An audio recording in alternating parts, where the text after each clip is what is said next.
little bit about this movie because I hadn't heard of it. I'm counting on you to be ahead of all this stuff because you always are, and I heard we were talking about it. I didn't realize this thing's been years in the making with Natalie Portman and everybody.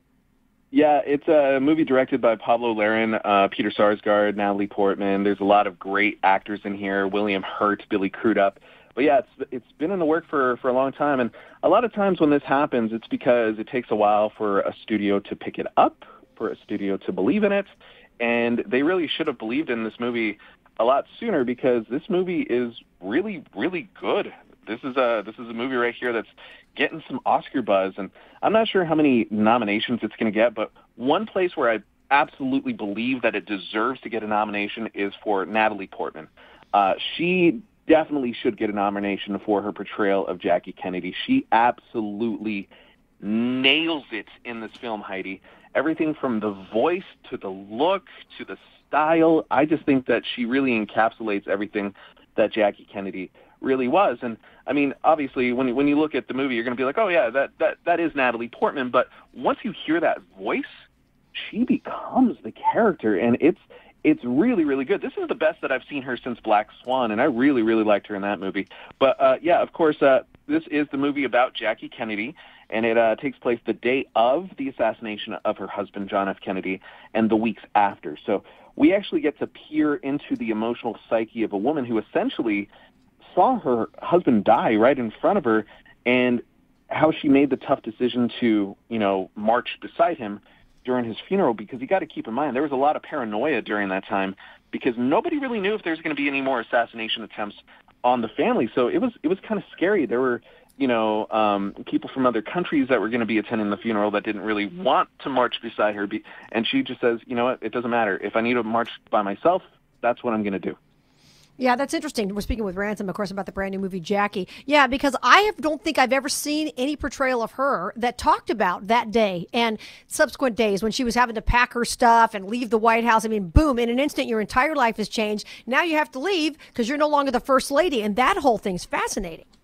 Yeah, and we really do get a glimpse into what she was going through emotionally because you got to remember, I mean, like this is heavy stuff. She watched her husband's head, get shot off right in front of her. And we also get a glimpse of the lengths that Jackie went through to preserve her husband's legacy. This is a woman who really, really loves history, and she loved the history of all of the presidents that lived in the White House before her. She was actually the one who brought back a lot of historical artifacts into the White House because she believed that that's where those things belonged. And she went through a lot of stuff to make sure that her husband's legacy lived on, because you got to remember, John wasn't in office terribly long. He was only president for 2 years and 10 months.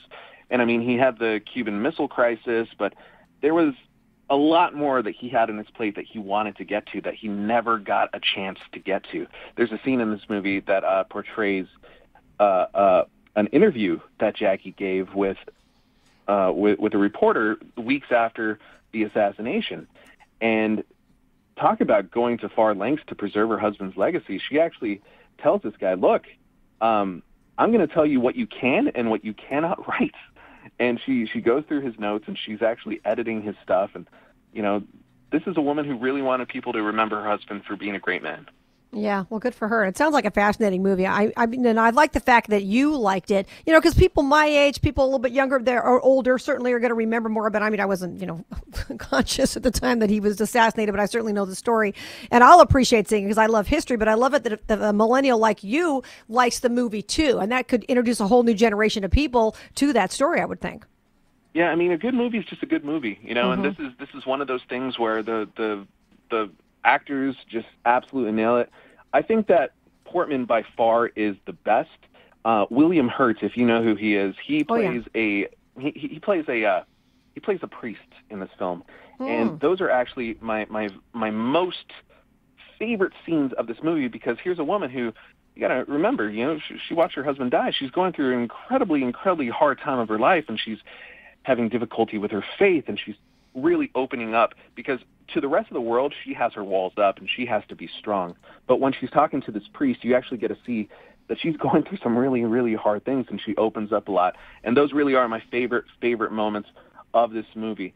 Now, there are some things that I don't think are terribly great about this movie. I think that Peter Sarsgaard normally is really awesome in movies, and sometimes he will steal scenes from people, but that's not the case in this film. He plays Bobby Kennedy, and he's just fine. I mean, he's not bad, but he's just fine in the film. He's kind of flat. He doesn't really stand out when you put him in a room with Natalie Portman or with William Hurt or Billy Crudup or anybody.